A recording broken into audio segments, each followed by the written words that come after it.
Yes, like the Reactor watches that John Fedko and I are wearing right now. And it is Steigerwald versus Fedko, brought to you by Eastern H2O. It's located in Fox Chapel Plaza, where, and it's a performance store, by the way, where you can check out the Reactor watches. Super cool. Reactor watches. They are. You can do curls with them. Yeah, I'm not worthy. I know that. I'm not worthy to wear one of these. Well, we have some other things I want to talk about, but the news this morning is that the owner of the Lakers, Dr. Jerry Buss, died. I don't know if he died today, but the news came out today that he's died in the last day or so, and he was 80 years old. You were out now. How big of it? It's not a big deal here. I think most local sports fans know who he is because he's been owner of the Lakers for a long time. How big of a deal was he in L.A.? You were out there working when he was... Yeah, I went to the University of Southern California from 1978 to 82, and then from 1980 to 1982, I interned at the NBC affiliate in L.A., KNBC, and they would have me go with the camera guy and do post-game at all the games. Yeah. And I did it. I volunteered to do it, and I did it. All the Laker games, Kings games, Dodger games, Rams games, Jerry Buss was one of the first superstar owners. I mean, when I mean superstar owners, I mean actually one of the real first superstar owners was Mr. Rooney, because you never really heard a lot about owners. Well, he became one in the 70s. Right. But, yeah. You didn't hear a lot about owners until Rooney, because he went so long without winning. Buss didn't follow too far behind Steinbrenner because it was only... Right, Steinbrenner was the biggest of all time. But he would only come in a 76, 77, so Buss was right behind him. He was probably the smaller version of George Steinbrenner at the time. He absolutely was, and Buss revolutionized the NBA, obviously with the drafting of Magic Johnson, which I think really turned the... Remember, pre-Magic Johnson, the NBA Finals were on tape delay on Friday nights. You remember those the team times. wasn't very good, and they were playing in the big market. And the NBA was an afterthought. It was very hard to see their games on television.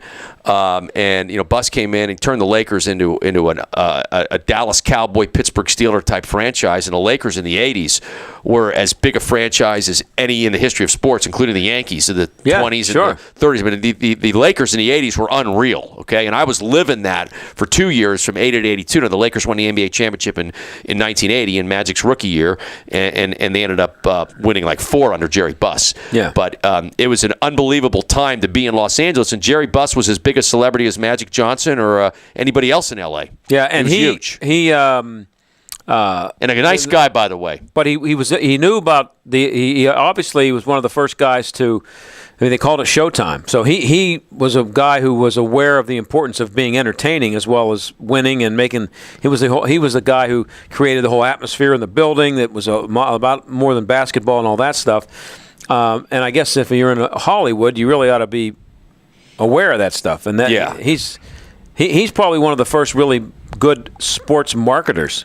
Yeah, it was a cool time. It was I'm an old guy now, so I don't know what it's like now there. But when I used to go to the Forum, I mean, there'd be at a Laker game, there would be 70 movie stars, and I'm not kidding you. Yeah. And they'd all be a lot of them would be in the front row. Now, everybody remembers Nicholson and Crystal. Crystal would also go to a lot of games, Billy Crystal. But they'd go to hockey games, too.